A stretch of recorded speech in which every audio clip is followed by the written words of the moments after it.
Welcome back to my channel. Again, this is DynaMight Effect, and today I'm going to share you something about cognitive distortions.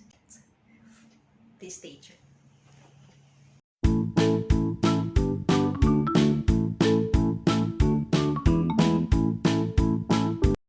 I recently have taken an online course for anger management, and I've come across this topic. It's called cognitive distortion, and it's kind of interesting. So what I did is I dig deeper about it. I want to share with you what I've learned about it. It's a 10 cognitive distortion that could impact our ability to decide and behave on certain things. So, this cognitive distortion can definitely impact our behavior and the way of our thinking and the way we make decisions. Cognitive, which is a term referring to our mental processes for understanding, gaining knowledge, or thinking or judging certain things and situations. It's of perceiving things, okay, how we decipher things. And distortion, which means twisted, bent, or it's deformed, something like that. So simply put, when we put it together, cognitive distortion, which would mean a twisted thinking, or I could say it's a wrong way of thinking that could impact our behavior and our decision. And if you're new to my channel, please don't forget to subscribe to my channel and click the notification bell so you get updated to my latest uploads and videos. So without further ado, let's get started. There are 10 cognitive distortion that I have learned. And to be honest with you, I would say that some of it, if not most of it, I'm kind of guilty about. And I was like thinking, if I'm aware of it and I fully understand that it's a twisted, way of thinking, then that could impact my behavior and the way I decide things on. Number one is all or nothing thinking, or this is somehow called polarized thinking, which would mean that you only see things, either it's black or white, nothing in between. It's either you see it as stupid or brilliant. You see it as good or bad. If it is less than perfect, then it's a failure. Some people think like that. If you did something wrong, you think of yourself that you're a failure, a total failure, nothing in between. Distorted thinking number two is overgeneralization, wherein it's a kind of thinking wherein you see a single negative event or a fortunate event as a never-ending pattern of defeat, wherein you always use the word always or never. Let's say you fail on doing something. There was a failure, there was a mistake, it was an unfortunate event. You would always think that it's gonna happen over and over again, that it's gonna be always, or it would never ever gonna be perfect, or it's never ever gonna be right. You got stuck on a position wherein whatever you're thinking that whatever you do, it's always gonna be something that is worst. You overgeneralize things. Distorted thinking number three is mental filter. Mental filter is when you only pick the negative ones and forget about the positive ones. You magnify it, you dwell on it for days, and exclusively that's the only thing that you're thinking. That single negative thing can ruin your vision about the reality. Let me give you an example. Let's say you had a presentation, and on that presentation you have garnered a lot of positive things, positive, positive, positive. It's a good, good, good, good. And there was one just one comment saying that you could have done better if you have done this. And what you did is just pick up that negative thing and you dwell on it and keep on thinking and thinking and thinking about it for days, and you got stuck with that negative thing and forgot all the positive things about the presentations that you have done. Distorted feeling number four is discounting the positive. This way of thinking is like you're rejecting all the positive experience by telling that they don't count.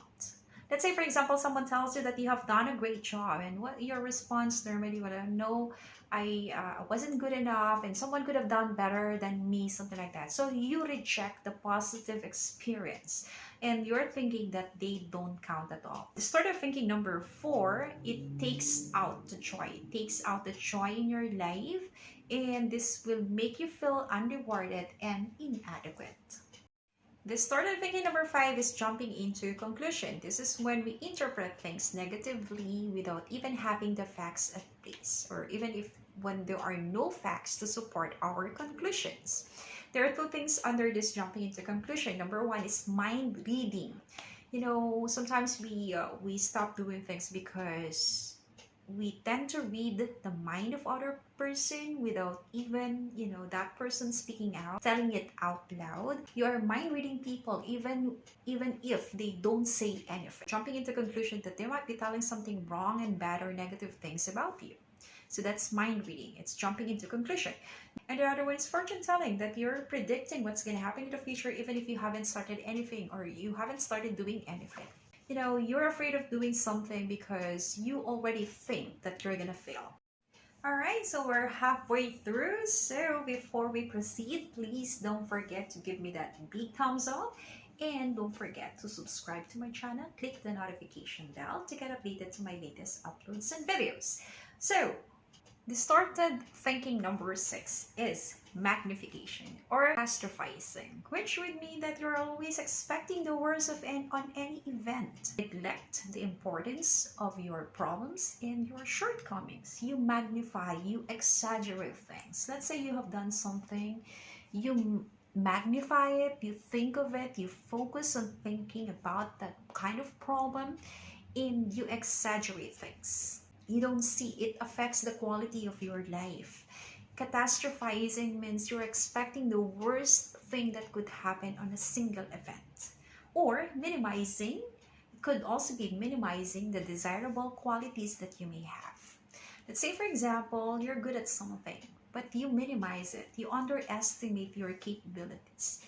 And that's a distorted way of thinking about things. Magnification means you magnify a small thing, a small problem, a shortcomings, and you make it a bigger one. So you just focus on the single negative thing and you magnify it and you make it a bigger issue or big thing. You make it a big deal or making a big deal. It's like making a mountain out of a molehill. So that's catastrophizing or magnification. Distorted thinking number 7 is emotional reasoning. This is when you assume that a negative feeling necessarily reflect the way things really are. So let's say, for example, when you feel stupid and boring, then you think that you are really stupid and you know that you are really stupid and boring. So what I'm trying to say is that whatever you feel, you automatically perceive it as true. So whatever you feel, you perceive it as it's automatically true. Distorted thinking number 8 is the should statements. Well, this is a kind of thinking wherein you have a list of the things that should, or the way people should or should not behave. Or this is something that it's kind of an expectation for you. You have a list of things that people should do and should not do. Or people should have, act this way or shouldn't act this way, or should have said this way, or should have said that way. So when you put on this should statement to yourself and you were not able to get it, to get it or do it, that could lead to guilt and frustrations. I should have done this. I should have talked to him. I should have, called you. I should have told you what's the next step. If you fail to do that should statement, or you ought or you must do this thing, it could lead to guilt and frustration. However, if you put it to other person or other people that you should have talked to me, you should have told me that you're not interested, you should have called me, not to call you, you should have called me and tell me that, those kind of things, those expectations, right? It could lead to anger or frustration as well. So the should statement is somehow, setting up an expectation for others to do the way we hope for and we expected them to be. Distorted thinking number 9 is labeling or mislabeling. This is a kind of thinking wherein we put a label on yourself or ourselves or other people based on the bad behavior or based on the past behavior or past event. Okay, labeling is like an extreme form of all or nothing thinking. Let's say, for example, you made a mistake. It's okay to admit that you made a mistake, but telling yourself that you are such a loser or you're such a jerk or you're such a fool. That's the extreme labeling. You put label to yourself when negative things happen. All right, you are in a negative situation, you put a totally extreme label to yourself. Or let's say someone has screwed you, or someone has done wrong to you. You would you would consider that person, or that your boss, you consider them as a total jerk, or you consider that person as a fool, or you consider them totally a chronic liar or something like that. You give an extreme label to that person already without considering other factors. Okay, let's say someone told you a lie, or something was not as expected as what it should be. Then you consider that person was a total jerk, or someone that's so stupid. You starting labeling that person and based on the past behavior or event that happened to him or her. And that's labeling or mislabeling. And last but not the least, the start of thinking number 10 is personalization and blame. Personalization happens when you take accountability, or you feel like you're responsible for everything that is happening. You feel that you're responsible for things that isn't really under your control, right? So you take the blame. Actually, let's say for example you receive the report card of your son, then you saw that the grades are not good, and then you start blaming yourself, and you take it personally that I must be might not be a good mom. Maybe I have done something wrong. Its personalization gives you a feeling of guilt, shame, and inadequacy. You feel that you're not good enough as a person.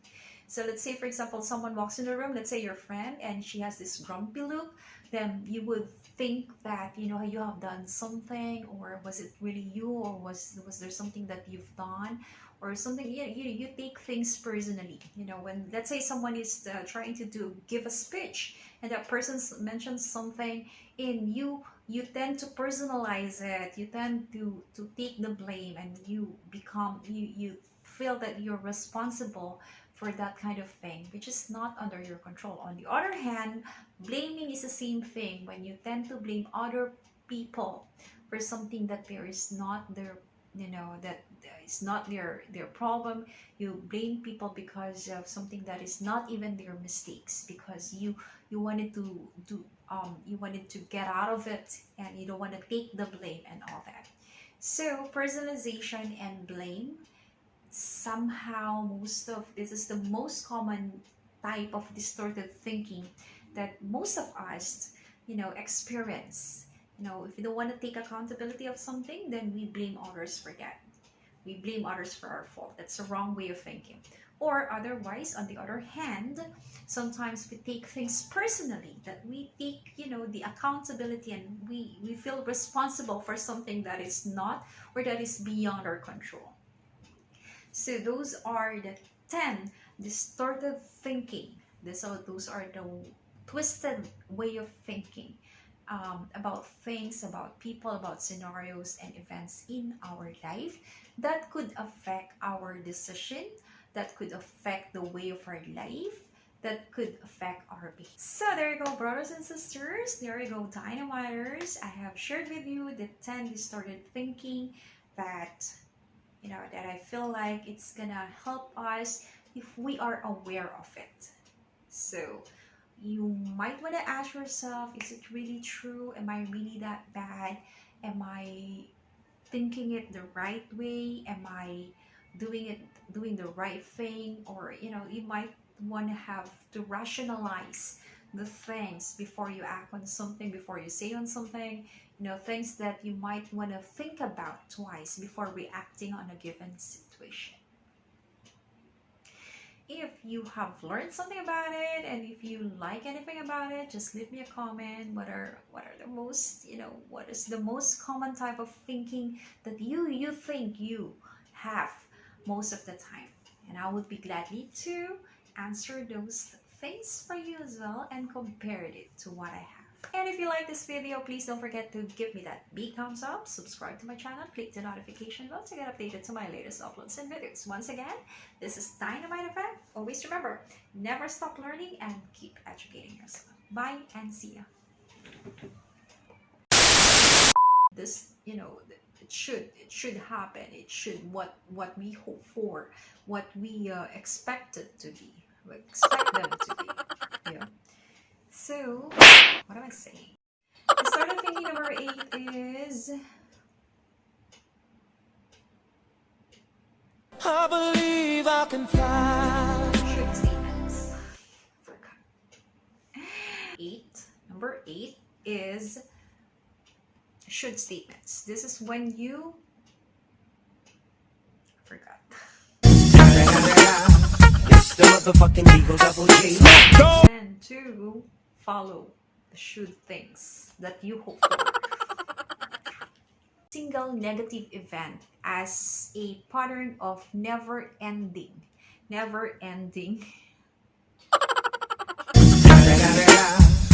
What if something, you already, I mean, I'm not gonna be better. I'm not gonna get better, or something like that. It's negatively, even without I believe I can fly.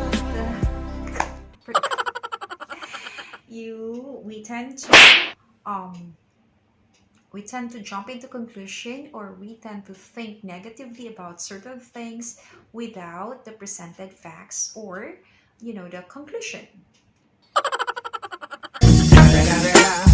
So that's mental filter. Mental filter is when you filter the good things, or reflects that they are things. I believe I can fly.